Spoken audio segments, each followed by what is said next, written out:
Process, life process से क्या मतलब समझ आता है? सक्षम, तुम बताओ। उसे तो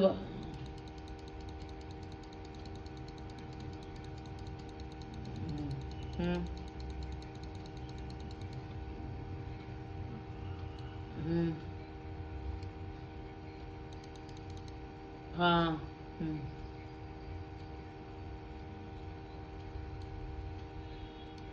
हम्म हम्म, हम्म। तो जिससे हमारी बॉडी चलती है, तो तुमने सब सही बोला। अब मैं बोलता पहले लाइफ प्रोसेस का मतलब क्या आता है?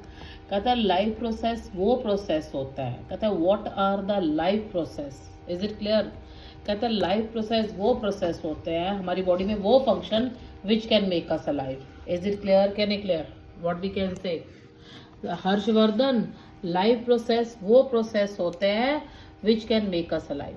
लाइफ प्रोसेस वो प्रोसेस होते हैं हमारी बॉडी में, वो प्रोसेस होते हैं which can make us alive, which can make us alive, make us alive, जो हमें ये फील करवाते हैं कि हम जिंदा हैं, we all are alive.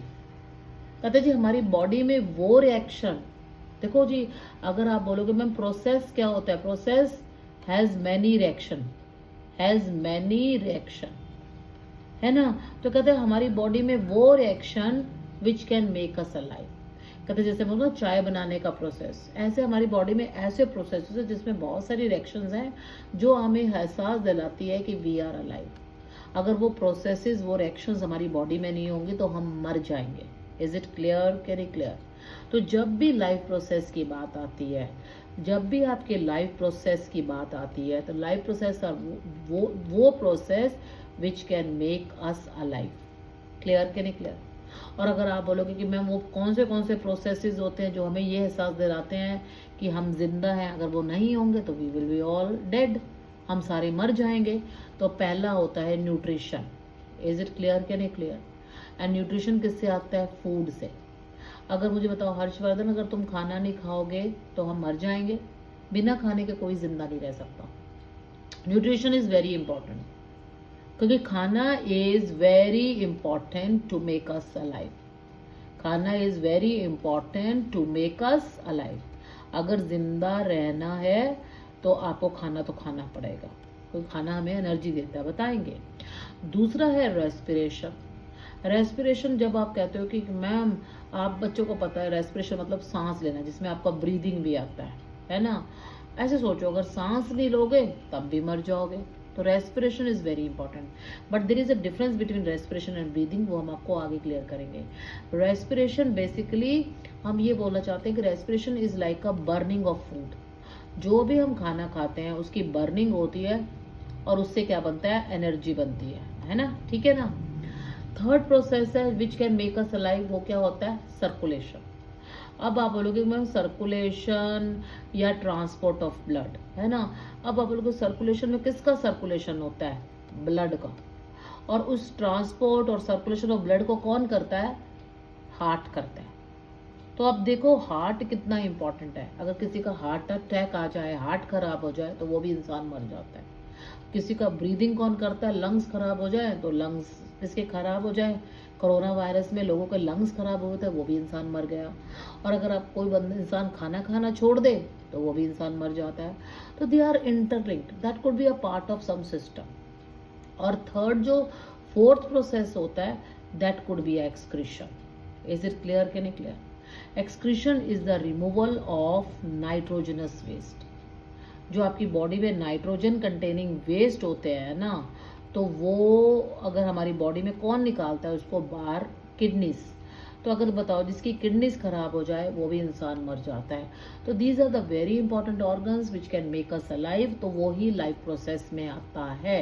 Is it clear? Can it clear? Is it clear? Harshvardhan, कुछ क्वेश्चन है तो पूछो। एंड सक्षम, कुछ क्वेश्चन है तो पूछो।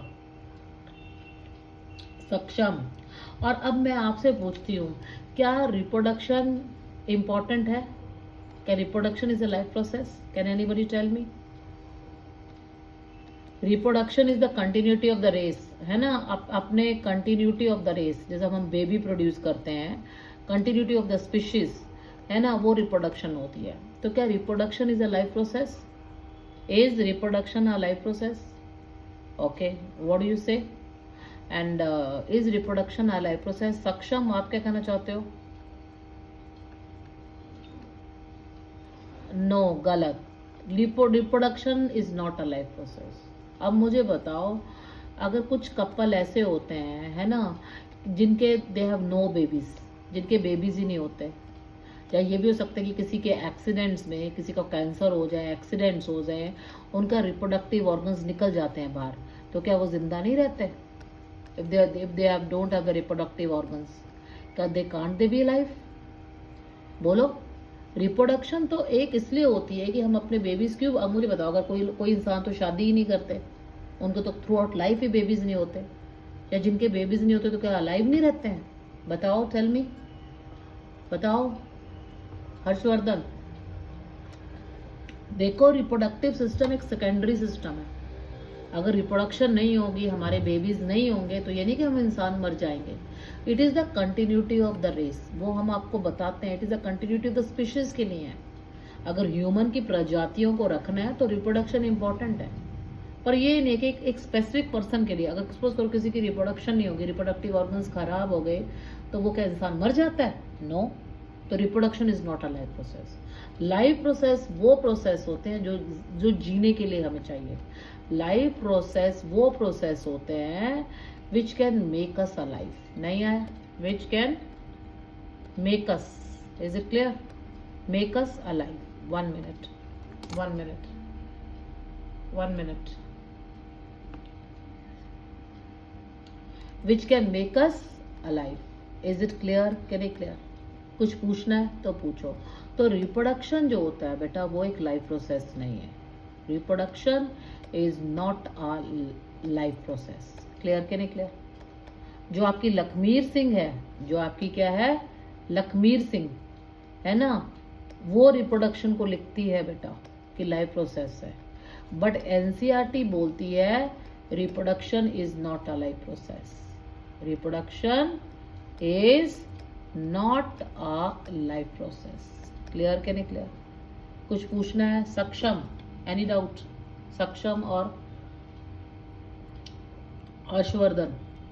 Now my questions to you. अब हमारे बायो कहाँ से स्टार्ट होता है?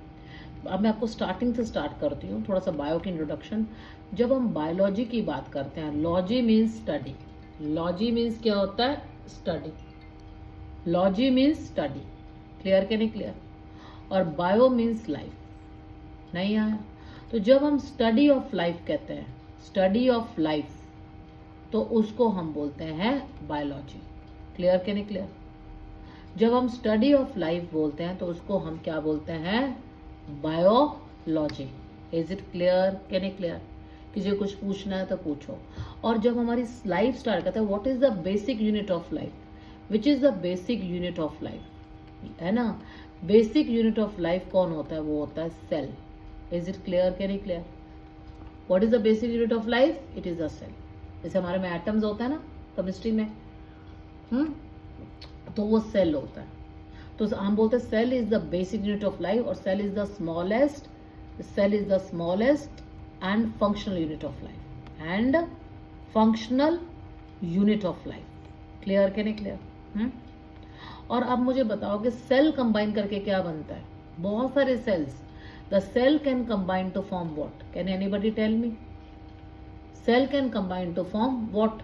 सक्षम, सेल कंबाइन करके क्या बना? यस. तो जो सेल होता है, cell can combine to form tissues. Is it clear के नहीं क्लियर?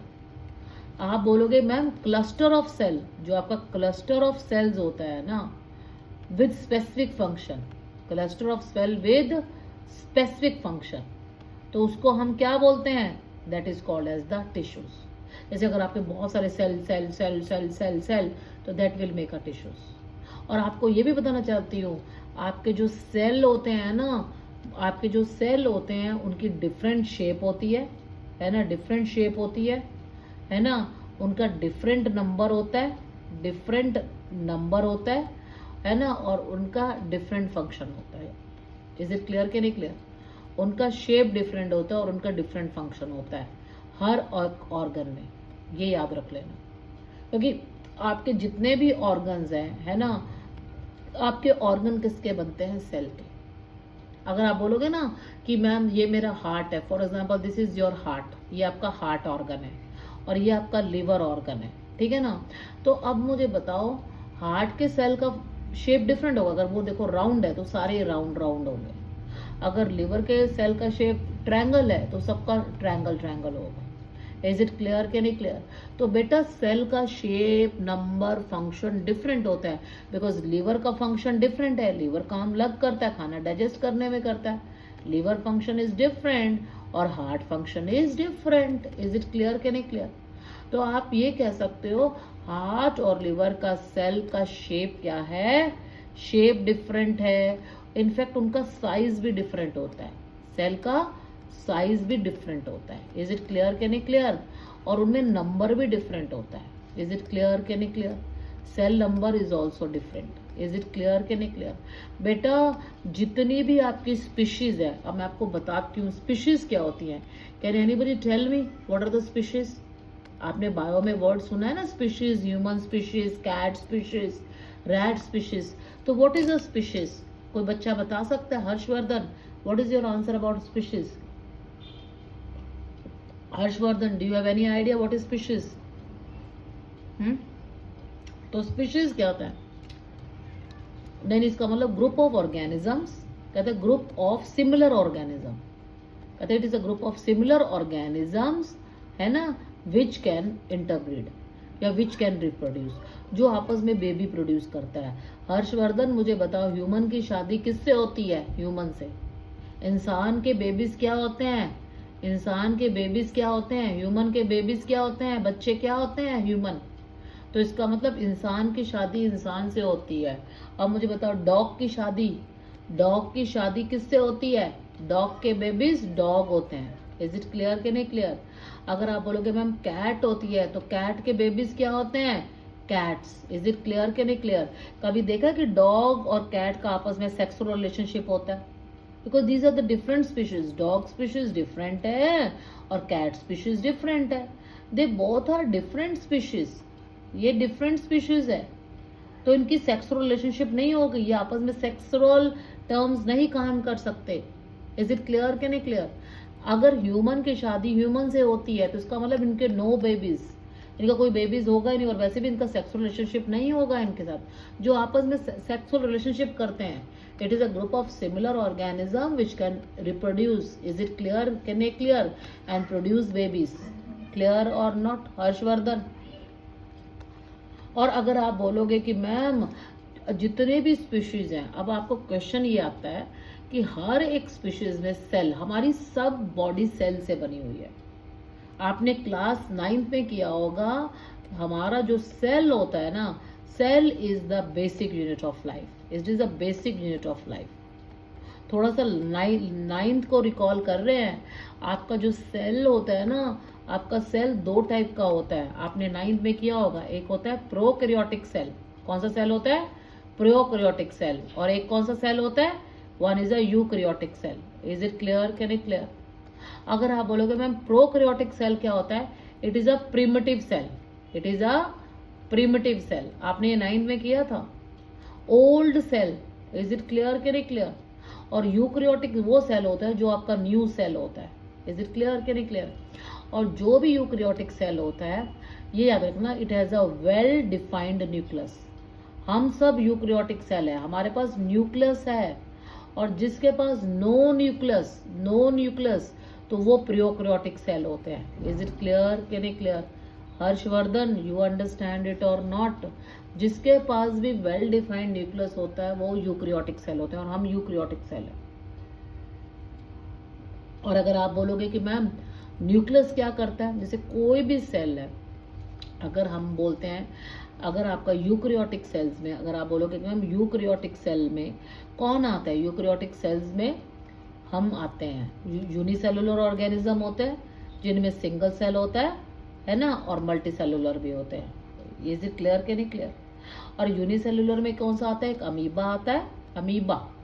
एक आता है पैरामीशियम। क्लियर कि नहीं क्लियर? और एक आता है Euglena.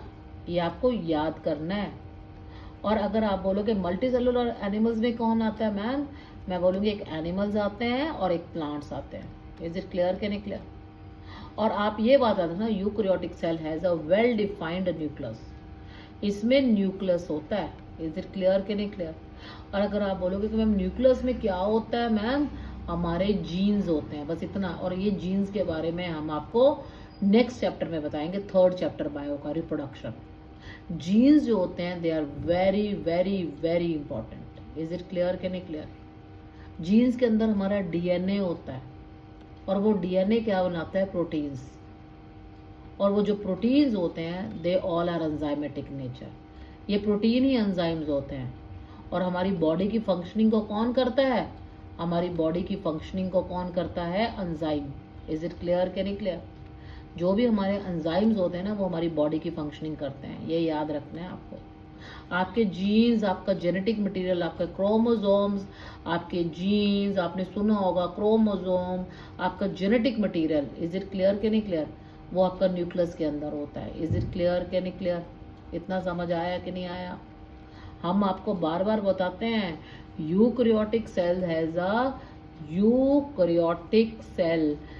A well defined nucleus, well defined nucleus. Is it clear कि नहीं क्लियर? उसमें न्यूक्लियस प्रेजेंट होता है बेटा, आपने 9th में किया था। न्यूक्लियस के अंदर हमने आपको शायद बताया होगा, उसमें एक थ्रेड लाइक स्ट्रक्चर होता है, उसको क्रोमेटिन बोलते हैं। ये हम आपको 3rd चैप्टर में भी करवाएंगे। फिर ये क्रोमेटिन क्रोमोसोम्स में चेंज होता है। इज इट क्लियर कि नहीं क्लियर? और क्रोमोसोम, हर स्पीशीज में क्रोमोसोम हमेशा पेयर में होते हैं। और हर स्पीशीज में, एवरी स्पीशीज में, हर स्पीशीज में क्रोमोसोम नंबर डिफरेंट होता है। क्रोमोसोम नंबर क्या होता है, डिफरेंट। इज इट क्लियर कि नहीं क्लियर? इतना समझ आया कि नहीं आया? नहीं आया तो अभी भी पूछो बेटा। It is a very important, nucleus is a very important. Nucleus में आप ये भी कह सकते हो कि मैडम हमारा जेनेटिक मटेरियल जो होता है, हमारा जो जेनेटिक मटेरियल होता है that is present in our nucleus.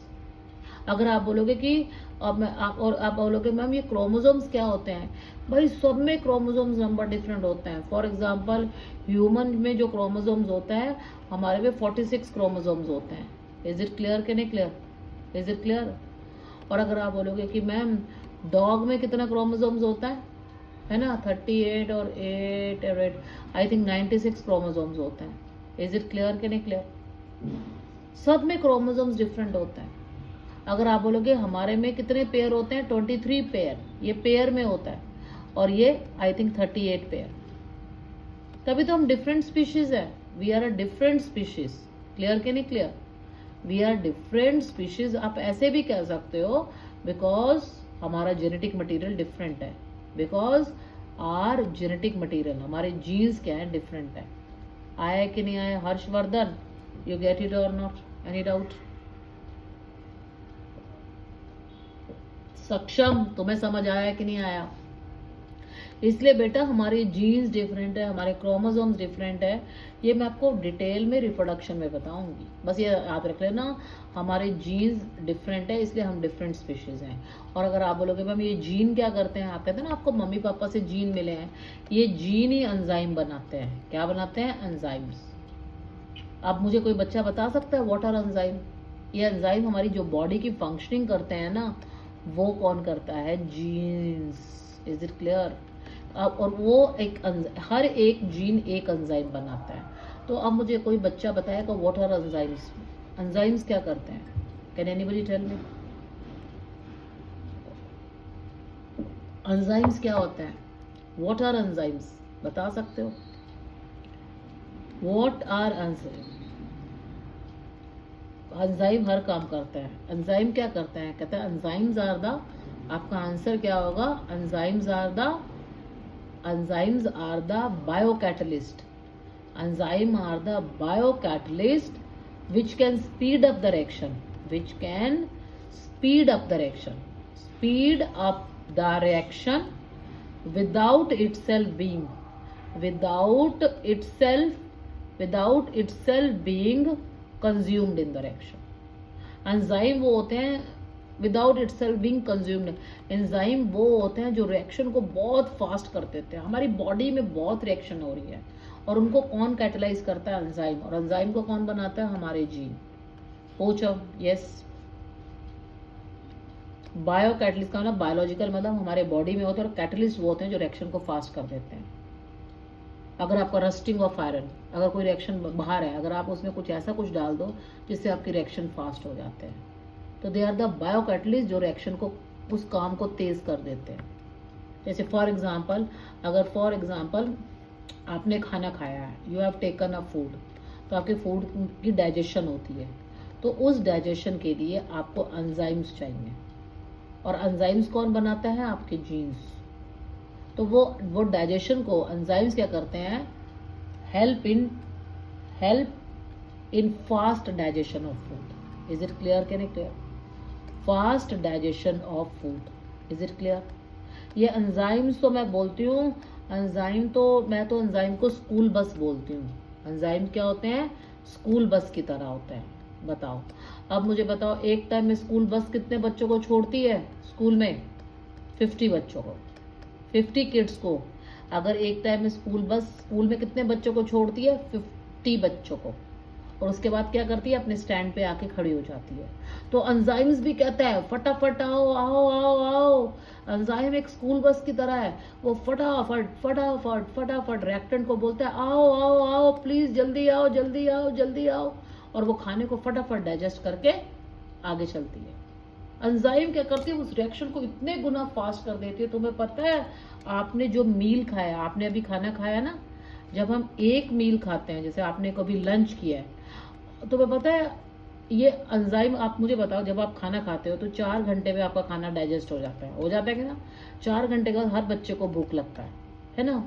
तो अगर यही एक मील अगर आप खाते हो, तो इसका मतलब एंजाइम हेल्प करते हैं उस डाइजेशन में। अगर यही देयर इज नो एंजाइम, अगर हमारी बॉडी में एंजाइम्स नहीं होगा, तो वही खाना डाइजेस्ट करने के लिए पता कितना साल लग जाएगा? हमें क्या पता, 5 years लग जाएगा। It will take 5 years to digest food, to digest 1 meal। एक लंच को डाइजेस्ट करने के लिए 5 years लग जाएगा if there is no enzyme. अब आप ये सोच सकते हो एंजाइम कितना गुना रिएक्शन को फास्ट करता है। Is it clear? Can you clear? Enzyme वो होते हैं कि जो रिएक्शन को फटाफट फटाफट फटाफट खाने को डाइजेस्ट करते हैं। हमारे हार्ट के एंजाइम है, ब्रेन के एंजाइम है, लिवर के एंजाइम्स है, हमारी बॉडी की हर फंक्शनिंग को एंजाइम्स करते हैं। Is it clear? Can you clear? Harshvardhan, you understand enzyme? आपका जितना भी जब बायो की बात होगी, और एंजाइम्स को कौन बनाता है? हमारे जीन्स। और हम यूक्रियोटिक सेल है, बिकॉज हमारे जो जीन्स होते हैं वो एक वेल डिफाइंड हाउस में होते हैं, उसको न्यूक्लियस बोलते हैं। और अगर प्रोकैरियोटिक में आप बोलोगे, प्रोकैरियोटिक में भी होते हैं जीन्स, पर वो कहीं पे भी पड़े होते हैं। तो that is there is no well defined you can house for prokaryotic cell. Is it clear? Can you clear? तो आपका न्यूक्लियस बहुत इंपॉर्टेंट है। हम ह्यूमंस में न्यूक्लियस हैं। हमारी जर्नी सेल से स्टार्ट होती है। Cell cell cell, every reaction will take place in the cell. Cell is the basic and fundamental unit of life. Is it clear? Can you clear? तो अभी तुम्हें समझ आया कि एंजाइम क्या होता है? Enzyme which can speed up the reaction without itself being consumed in the reaction. Is it clear? Can you clear? और मैंने फिर बोला है, हमारी जर्नी जो होती है, cell is the basic unit of, it is a basic unit of life. Is it clear? Harshvardhan, आपको समझ आया? और सेल कंबाइन करके क्या बनते हैं? Tissue. Is it clear? Can you clear? और tissue is nothing, it is a cluster of cell, it is a cluster of cell with specific function. Clear? Can you clear? With specific function. Is it clear? जैसे अगर हम बोलते हैं कि this is my liver organ, ये मेरा liver का organ है और ये मेरा हार्ट का ऑर्गन है। क्लियर? Can you clear? तो बेटा ये किनका बनता है? जैसे लिवर में सेल होंगे, सेल सेल सेल सेल, अगर उसका राउंड शेप है, तो हार्ट के सेल का शेप क्या पता? ट्रायंगल शेप है। तो सेल का शेप, फंक्शन, नंबर सब डिफरेंट होता है। सेल जो होता है, सेल का साइज है ना, सेल का shape.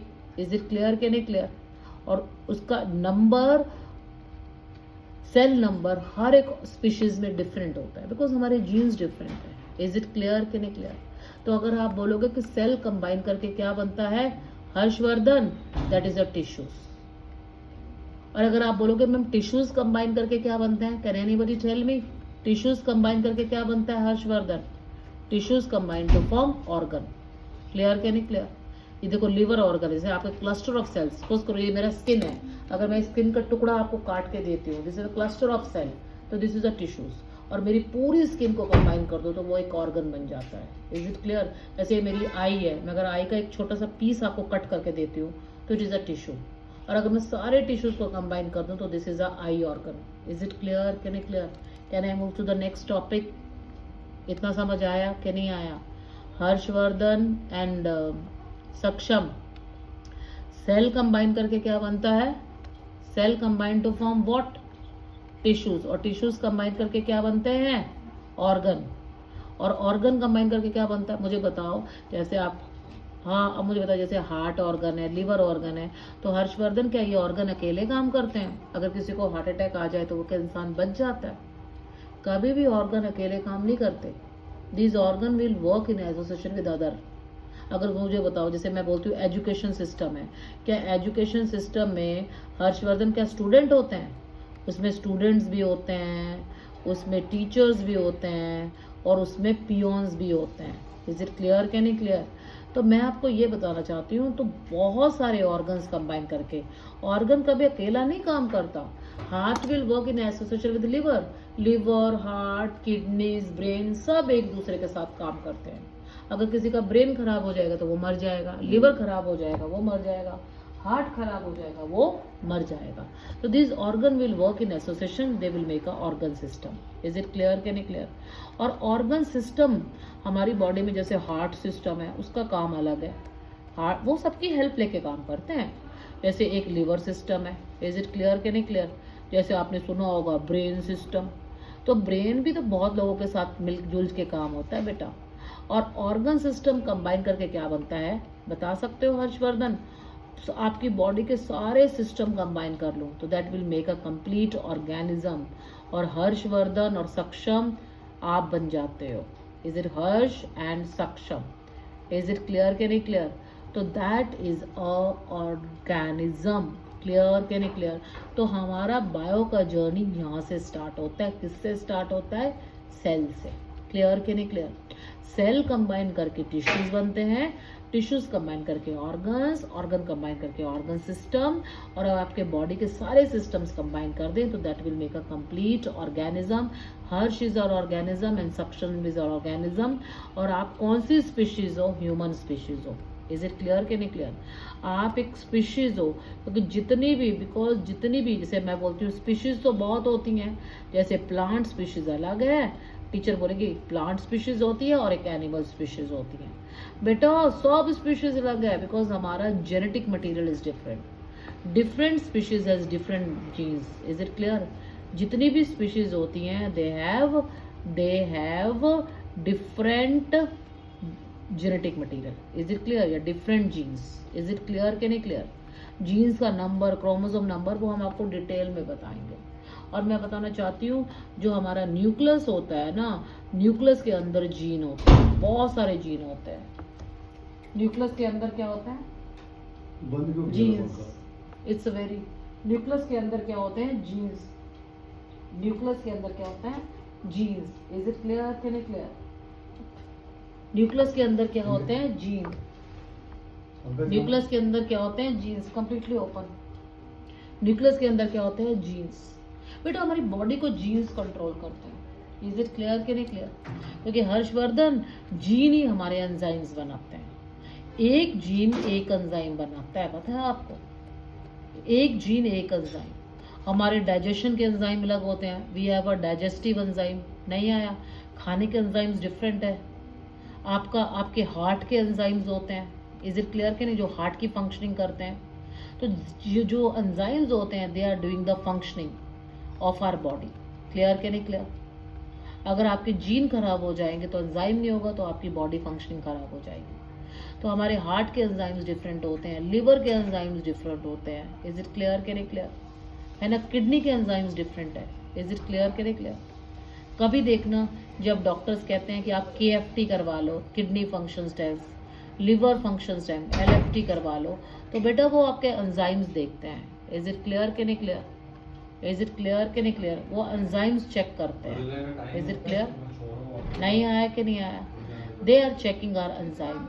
Any doubt, any problem, ask me. आपका KFT होते हैं, आपके LFT होते हैं, तो वो हमारे एंजाइम्स चेक करते हैं। अगर हमारे ऑर्गन्स खराब हो जाते हैं, अगर हमारे ऑर्गन्स, फॉर एग्जांपल किसी को हार्ट अटैक आ जाता है, किसी को हार्ट अटैक आ जाता है, नहीं आया कि नहीं आया, तो डॉक्टर्स उसका ब्लड चेक करते हैं। डॉक्टर्स उसका क्या करते हैं? Blood check. Is it clear कि नहीं क्लियर? तो जब भी डॉक्टर उसका ब्लड चेक करते हैं तो वो एंजाइम लेवल बढ़ जाता है ना, या किसी का कम हो जाता है, तो डॉक्टर कहते हैं ओ आपको तो हार्ट अटैक का प्रॉब्लम है। इज इट क्लियर कि नहीं क्लियर? अगर किसी का लिवर खराब हो जाए, तो आपका लिवर खराब हो जाए, किसी का लिवर खराब हो जाए, तो आपका लिवर एंजाइम्स बढ़ जाता है। क्लियर कि नहीं? लिवर एंजाइम्स बढ़ जाता है इन ब्लड। क्लियर कि नहीं क्लियर? उससे वो डॉक्टर्स डिटेक्ट करते हैं। बेटा enzyme is very important because enzyme can speed up the reaction. मैं क्या बोलती हूँ? Enzymes are the biocatalyst. Enzyme are the biocatalyst which can speed up the reaction, which can speed up the reaction without itself being consumed in the reaction, without itself being consumed in the reaction. Any doubt? कुछ question पूछना है तो पूछ लो। ये आपकी journey होती है। आपको पहले समझ तो आना चाहिए कि होता क्या है। और cell brain cell, liver cell, heart cell, हमारी हर रिएक्शन सेल में होती है। बिकॉज सेल कंबाइन करके टिश्यूज कंबाइन करके ऑर्गन सिस्टम बनाते हैं और that will make a complete organism. Is it clear कि नहीं क्लियर? कुछ पूछना है तो अभी भी पूछ लो। Any doubt, any problem, then ask me. किसी कोई क्वेश्चन है तो पूछो। Harshvardhan, do you have any question? Saksham, कुछ क्वेश्चन है तो पूछो। और मैं तो एंजाइम को स्कूल बस बोलती हूँ। अब मुझे बताओ, अगर आप अपने पापा की कार पे जाओगे तो एक टाइम में 4 बच्चे जाएंगे, तो एंजाइम कहती है चलो चलो चलो चलो चलो फटाफट फटाफट फटाफट फटाफट। तो इज इट क्लियर कि नहीं क्लियर? तो वो फटाफट आपको मूवमेंट करती है। क्लियर कि नहीं क्लियर? इज इट क्लियर कि नहीं क्लियर? Any questions? अगर आपको कोई क्वेश्चन है तभी हम आगे बढ़ेंगे, अदरवाइज हम आगे नहीं बढ़ सकते हैं। चलें आगे। तो अब क्वेश्चन यही आता है कि जितने भी लाइफ प्रोसेस है उसमें कुछ केमिकल रिएक्शंस हो रही हैं। जब भी हम लाइफ प्रोसेस की बात करते हैं ना, लाइफ प्रोसेस वो प्रोसेस होते हैं which can make us alive, which can make us alive, which can make us alive. तो हमारी बॉडी में बहुत सारी फंक्शनिंग हो रही है। इज इट क्लियर कि नहीं क्लियर? हमारी बॉडी में इतनी सारी फंक्शनिंग हो रही है कि विच can make us alive. Is it clear कि नहीं क्लियर? कुछ पूछना है तो पूछो। तो वो जो फंक्शनिंग है, इसका मतलब आपकी बॉडी में बहुत सारी बायोकेमिकल रिएक्शन हो रही है। इज इट क्लियर कि नहीं क्लियर? और उन रिएक्शन को करने के लिए हमें enzymes is required. Is it clear कि नहीं क्लियर? 1 मिनट।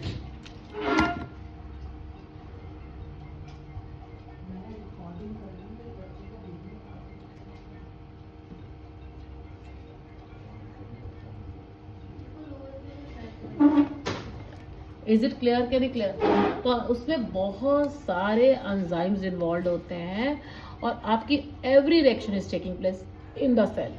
जो आपका स्मॉलेस्ट यूनिट है ना, टीचर पूछेगी स्मॉलेस्ट यूनिट जो है वो सेल होता है। बेटा आपके हर ऑर्गन में सेल होते हैं। लीवर का सेल डिफरेंट है, लिवर का सेल डिफरेंट है, हार्ट का सेल डिफरेंट है, बिकॉज उनकी फंक्शनिंग है, उनका डिफरेंट शेप होता है, स्ट्रक्चर होता है, फंक्शन होता है। डिफरेंट शेप होता है, उनका फंक्शनल डिफरेंट है ना, और उनका सब कुछ डिफरेंट होता है क्योंकि उनकी फंक्शन, लिवर का काम अलग है और हार्ट का काम अलग है। इज इट क्लियर कि नहीं clear? Harshvardhan, you understand it or not? Any doubt? तो इसलिए जब हम लाइफ प्रोसेस की बात करते हैं तो आपकी बॉडी में कौन से प्रोसेसेस आते हैं? First is nutrition. Clear? Nutrition होगा तभी रेस्पिरेशन होगा। Second is respiration. Third one is circulation. Clear के नहीं क्लियर? सर्कुलेशन ऑफ ब्लड अभी बताएंगे। और fourth one is excretion. Clear के नहीं क्लियर? तो और reproduction is not a life process. Any doubt? किसी कुछ क्वेश्चन है तो पूछो। न्यूट्रिशन, रेस्पिरेशन, सर्कुलेशंस और एक्सक्रीशन। जब हम रेस्पिरेशन की बात करेंगे उसमें लंग्स के बारे में बात करेंगे, सर्कुलेशन के बारे में बात करेंगे तो हार्ट के बारे में बात करेंगे, और एक्सक्रीशन के बारे में बात करेंगे तो उसमें किडनीज के बारे में बात करेंगे। Any doubt? और न्यूट्रिशन के बारे में बात करेंगे तो हम उसमें फूड के बारे में बात करेंगे, जिसमें हम डाइजेस्टिव सिस्टम के बारे में बात करेंगे। क्लियर कि नहीं क्लियर? कुछ पूछना है तो पूछो।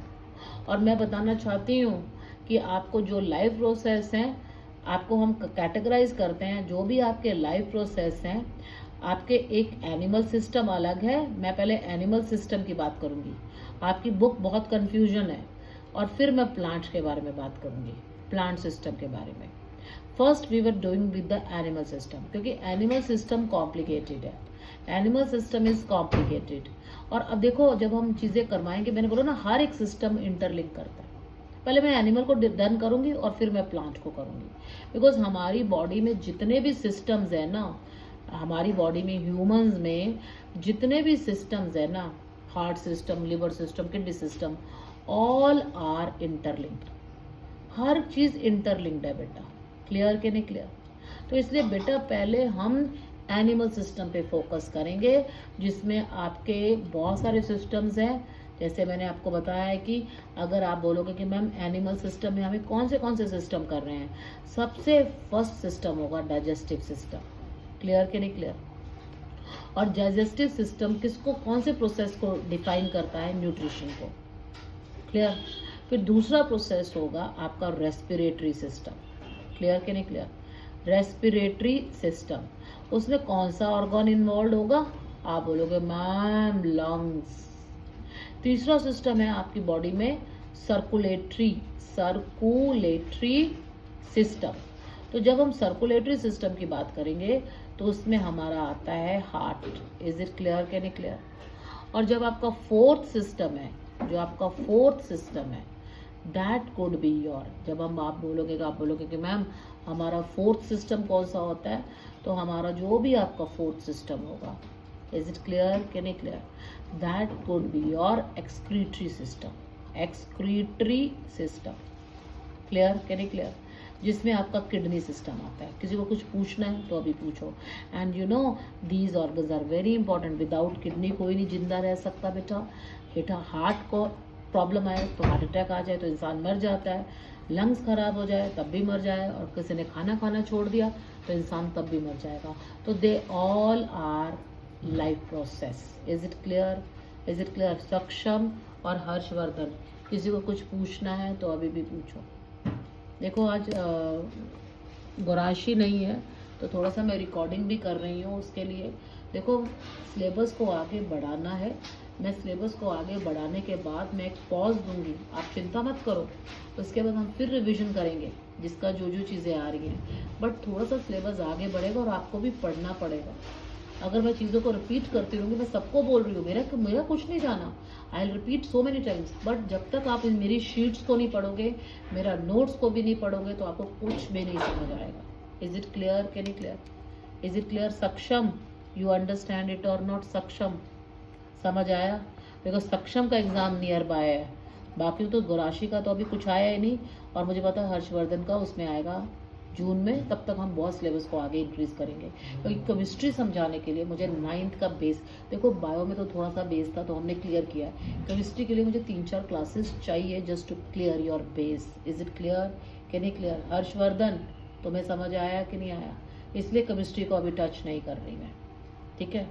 तो अब इसके बाद केमिस्ट्री करेंगे, पहले बेस बनाएंगे, फिर तो आपके फटाक से सारे चैप्टर्स होंगे, आपको मज़ा भी आएगा। तो अब हम बात करते हैं न्यूट्रिशन की। तो न्यूट्रिशन किससे आता है? न्यूट्रिशन को हिंदी में बोलते हैं पोषण। क्या बोलते हैं? पोषण। तो अब मुझे बताओ न्यूट्रिशन कम्स फ्रॉम व्हाट? आपको न्यूट्रिशन किससे मिलता है? Comes from what? किस चीज़ से न्यूट्रिशन मिलता है? Can anybody tell me? Nutrition कहाँ से मिलता है? Harshvardhan. Nutrition comes from the food we eat. जो हम खाना खाते हैं ना, उससे हमें न्यूट्रिशन मिलता है। न्यूट्रिशन को कभी टीचर बोलती है न्यूट्रिएंट्स, कहते हैं नहीं न्यूट्रिटिव फूड खाना चाहिए ना, न्यूट्रिएंट्स कहते हैं ना। टीचर कहते हैं न्यूट्रिशन वो होता है which is required for the growth of our body. Required for the growth of our body. Is it clear कि नहीं क्लियर? जो ग्रोथ ऑफ आवर बॉडी, जो हमारी बॉडी की ग्रोथ के लिए चाहिए, तो उसको न्यूट्रिएंट बोलते हैं। और वो न्यूट्रिएंट हमें कहाँ से मिलते हैं? देखो, जब भी हम न्यूट्रिशन की बात करेंगे, न्यूट्रिशन मीन्स न्यूट्रिएंट्स। और अगर आप बोलोगे कि मैम न्यूट्रिएंट्स कहाँ से मिलते हैं, न्यूट्रिएंट्स हमें फूड से मिलते हैं। और उस फूड में हमें क्या खाना चाहिए? क्या हमें जंक फूड्स खाने चाहिए? बताओ, क्या हमें पिज़्ज़ा खाना चाहिए, बर्गर खाना चाहिए, क्या खाना चाहिए? बताओ, पिज़्ज़ा खाना चाहिए, बर्गर्स खाने चाहिए? बोलो, क्या जंक फूड न्यूट्रिएंट्स देता है? Tell me. जब आप जंक फूड्स खाते हो, क्या वो न्यूट्रिएंट्स होते हैं उसमें? क्या वो नो, न्यूट्रिएंट्स वो होता है नो जो हमारी बॉडी की ग्रोथ करते हैं। बेटा, अगर उसमें न्यूट्रिएंट होगा तो एक दो ही न्यूट्रिएंट्स होगा, 90% उसमें जंक होता है। जो हमारा मतलब, अब इसका आप बोलोगे मैम फिर तो जंक मतलब क्या होता है? जो हमारा साइड इफेक्ट जिसका ज़्यादा है, गुड इफेक्ट का कम है। जंक फूड्स वो होते हैं जिनके साइड इफेक्ट्स, ऐसे सोचो, इनके साइड इफेक्ट्स क्या है? ज़्यादा। इज इट क्लियर कि नहीं क्लियर? और उनके गुड इफेक्ट्स क्या है? कम। क्लियर कि नहीं क्लियर? तो बेटा, वो न्यूट्रिएंट्स नहीं होते। तो जब हम न्यूट्रिएंट्स में लेते हैं, तो हमें न्यूट्रिएंट्स में हमें क्या लेना चाहिए? मम्मी क्या बोलती है? You need to have a balance diet. क्या बोलते हैं? ये आपने 8th में पढ़ा है। क्योंकि अब आप बोलोगे न्यूट्रिएंट्स क्या करते हैं? हमारी बॉडी की ग्रोथ करता है। और अगर आप बोलोगे मैम बॉडी की ग्रोथ के लिए हमें क्या चाहिए? एनर्जी। बिना एनर्जी तो कोई काम नहीं होता ना। देखो, अभी आपको हम लिंकिंग करेंगे। तो हमें न्यूट्रिएंट्स जो होता है हमें फूड से मिलता है, और हमें फूड में बैलेंस डाइट खाना है। और अगर आप बोलोगे कि मैम फूड से होता क्या है ना, मैं बोलूँगी बेटा तुझे फूड खाना है ना, फूड में हमें बैलेंस डाइट खाना है, बैलेंस डाइट। और वो जो बैलेंस डाइट होते हैं वो हमें एनर्जी देता है, और वो जो एनर्जी होती है वो हमारी बॉडी की ग्रोथ करती है। देखो कैसे कैसे चीज़ें लिंक्ड है। अभी आपकी हर चीज़ों को मैं लिंक करूँगी मैं। अब आप बोलोगे कि मैम फिर बैलेंस डाइट में आप तो कहते हैं फूड से हमें एनर्जी मिलती है। मैं बोलूँगी yes, food will give us the energy, और वो जो एनर्जी होती है वो हमारी बॉडी की ग्रोथ करती है। तो अब क्वेश्चन ये आता है कि फूड में हमें क्या खाना चाहिए? तो फूड में हमें बैलेंस डाइट खाना चाहिए। और बैलेंस डाइट में हमारा क्या क्या चीज़ें आते हैं? हमारे मेनली 5 कंपोनेंट्स आते हैं। कैन एनीबडी टेल मी कि आप बैलेंस डाइट में क्या क्या खाते हो? कहते हो ना, दाल रोटी चावल। एक हम खाते हैं कार्बोहाइड्रेट्स खाते हैं, क्लियर के नहीं क्लियर है ना? और एक और क्या खाते हैं? प्रोटीन खाते हैं। और एक क्या खाते हैं? फैट्स लेते हैं। और एक लेते हैं मिनरल्स और वाइटामिन्स, मिनरल्स और वाइटामिन्स, क्लियर के नहीं क्लियर? और एक और खाते हैं, और भी खाते हैं, फाइबर। Is it clear? और फाइबर हमें कहाँ से मिलता है? सैलेड से, ठीक है। और अगर आप बोलोगे कि मैम मिनरल और वाइटामिन्स हमें कहाँ से मिलते हैं? मिनरल्स और वाइटामिन्स ये हमें फ्रूट्स मिलते हैं और वेजिटेबल से मिलते हैं। तो वेजिटेबल्स और फ्रूट्स खूब खाना चाहिए। बट हमें, आप कहते हो मैम फूड से तो हमें एनर्जी मिलता है। तो अभी हमें एनर्जी कौन देता है? फूड। तो इसका मतलब बैलेंस डाइट में जो एनर्जी गिविंग फूड्स हैं वो तो सिर्फ 3 ही है, protein, carbohydrate and fats. These are the energy giving foods, energy giving food. Is it clear के नहीं क्लियर? इज इट क्लियर के नहीं क्लियर? कुछ पूछना है तो पूछो। तो जो हमारा एनर्जी गिविंग फूड है, whenever we are talking about the energy giving food, बेटा वो सिर्फ आपके प्रोटीन है, कार्बोहाइड्रेट्स है और फैट है। मिनरल्स और वाइटामिन, फ्रूट्स और वेजिटेबल्स हमें एनर्जीज नहीं देते। सैलेड तो फाइबर देता, वो भी एनर्जी नहीं देता। तो आप कहते हो कि मैम खाना खाने से एनर्जी है, और हम बैलेंस डाइट में प्रोटीन, कार्बोहाइड्रेट और फैट्स, जैसे कार्बोहाइड्रेट्स आपके राइस में होता है, प्रोटीन आपका पनीर में होता है, नहीं आया, और अगर आप फैट आपका ऑयल में होता है, देसी घी में होता है, तो ये हमें एनर्जी देते हैं। पर हमें वाइटामिन, मिनरल्स और फाइबर एनर्जी नहीं देते। तो why we are taking this thing? तो आप कभी सोच सकते हो कि वाइटामिन और मिनरल्स क्यों खाते हैं हम? बताओ, आपने इतना कुछ रट्टा लगाया हुआ है, तो why we are having this thing? Who will tell? Saksham बता सकते हो भाई? हमें बैलेंस डाइट में जो भी हम बैलेंस डाइट खाते हैं उसमें सिर्फ हमें कार्बोहाइड्रेट्स एनर्जी देते हैं, हमें प्रोटीन्स एनर्जी देते हैं, और हमें कौन एनर्जी देता है? फैट्स एनर्जी देता है. All these are the energy giving foods. Energy giving food, energy giving food. तो वाइटामिन एंड मिनरल्स क्या करते हैं फिर, जो हम फ्रूट्स और वेजिटेबल्स क्यों खाते हैं, और जो भी हम ये फूड खाते हैं, these are the complex food. ये सब कॉम्प्लेक्स फूड है. तो आपको एनर्जी कैसे मिलता है, कभी आपने सोचा है?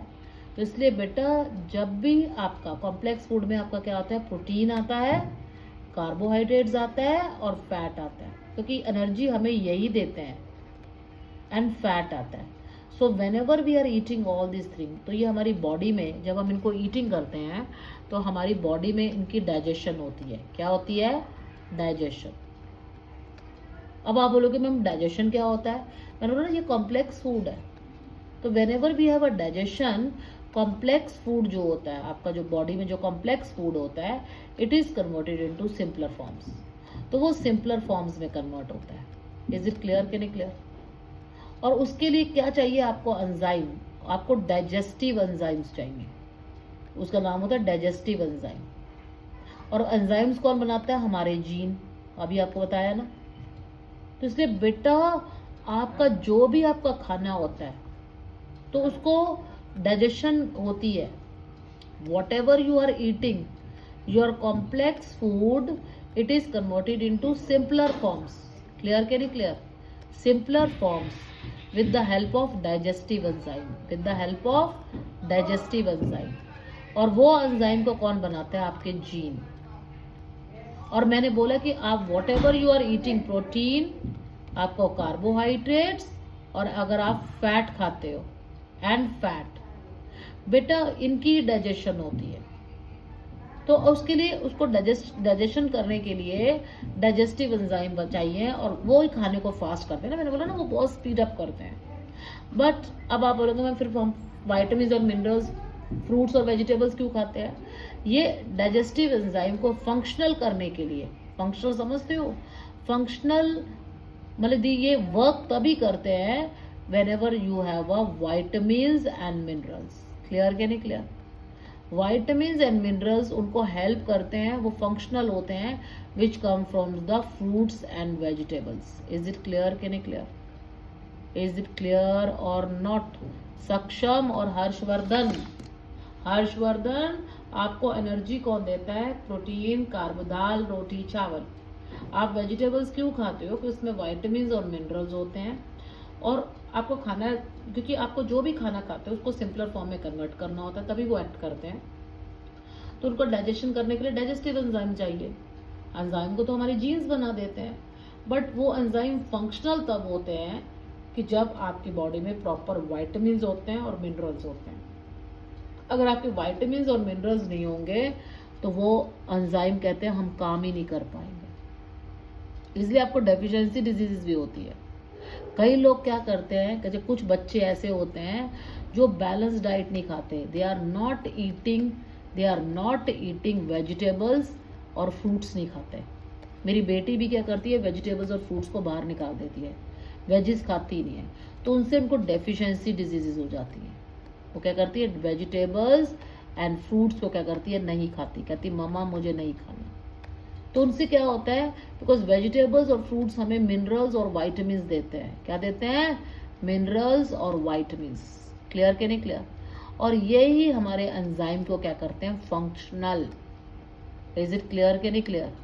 एंजाइम फंक्शनल करते हैं तो तभी एंजाइम एक्ट कर पाते हैं. अगर, और एंजाइम को तो हमारे जीन्स बनाते हैं. Is it clear?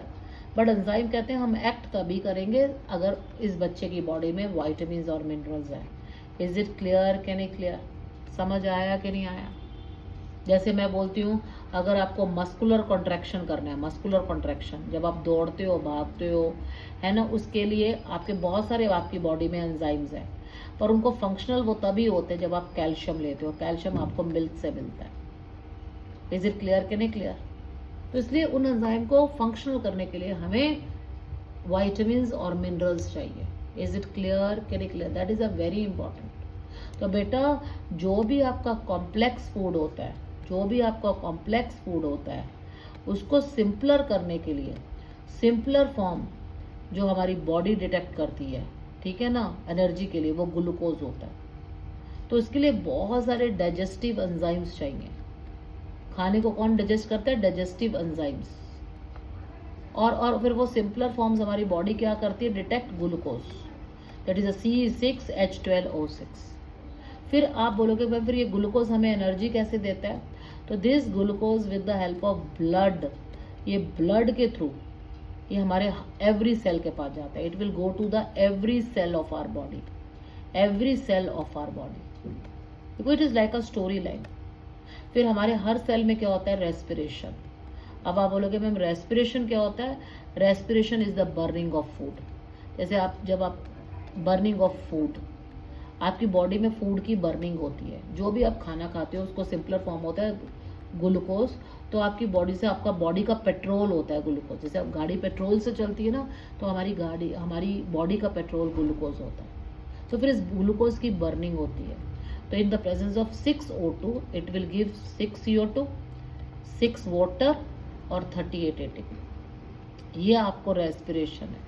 रेस्पिरेशन एक बायोकेमिकल प्रोसेस है। एक बायोकेमिकल, हमारी बॉडी के हर सेल में रिएक्शन होती है। It is a biochemical reaction which is taking place in every cell. Glucose in the presence of oxygen it will burn to give CO2, water और 38 ATP। और जो ये ATP होता है it is the energy currency of the cell, जिससे हमारी body की growth होती है। नहीं समझ आया? क्या आया? आपका हर सेल सांस लेता है। मेरे बाल भी सांस ले रहे हैं, मेरी स्किन भी सांस लेती है। इसलिए कहते हैं ना लूज क्लोथ्स डालना चाहिए बेटा। अगर आप बोलोगे ऑक्सीजन कहाँ से मिलता है? ये ब्रीदिंग से मिलता है। ये हम सब चीज़ों को लिंक करेंगे, लंग्स करते हैं। अगर आप बोलोगे CO2 क्या होता है? CO2 लंग्स इसको एक्सेल कर देते हैं, आपकी बॉडी से CO2 को आउट कर देते हैं। और अगर आप बोलोगे मैम ATP क्या होता है? ATP it is called as the adenosine triphosphate. Clear क्या नहीं क्लियर? किसी को कुछ पूछना है तो पूछो। It is called as the adenosine triphosphate which is called as the energy currency of the cell. Clear or not? बोलो। Of the cell. फिर आपका बोल रही हूँ न्यूट्रिशन होगा तभी रेस्पिरेशन होगा। If you have a nutrition, अगर आप खाना खाओगे तभी खाने की डाइजेशन होगी, और जब डाइजेशन होगी तभी वो सिंपलर फॉर्म्स में कन्वर्ट होगा। और वो सिंपलर फॉर्म्स हमारी बॉडी क्या डिटेक्ट करती है? ग्लूकोज। और फिर उसी ग्लूकोज की आपकी बॉडी में क्या होती है? रेस्पिरेशन। और what is the respiration? It is called as the burning of food. Clear क्या नहीं क्लियर? बोलो। Harshvardhan, you understand this story line और नॉट? हर्षवर्धन। और ये आपको याद रख लेना, रेस्पिरेशन का रिएक्शन क्या होता है? Saksham. It could be a C6H12O6 plus 6O2 to form 6 carbon dioxide molecules, 6 water और 38 ATP। तो एक ग्लूकोज से आपको 38 ATP बनता है, एक ग्लूकोज से। और अब मैं इसकी डिटेलिंग नेक्स्ट क्लास में करवाऊंगी। द रीजन बिंग अभी गौराशी नहीं है तो मेरे लिए बहुत ट्रबलसम सिचुएशन होगी। एक फिर ब्रीफिंग करूंगी। तो नेक्स्ट क्लास में हम आपको पहले 2 सिस्टम्स करवाएंगे, फिर हम आपको केमिस्ट्री स्टार्ट करेंगे। क्योंकि जिन बच्चों का जो भी सिलेबस है आप शेयर करो। Is it clear? क्या नाम? सक्षम, यू अंडरस्टैंड? सक्षम।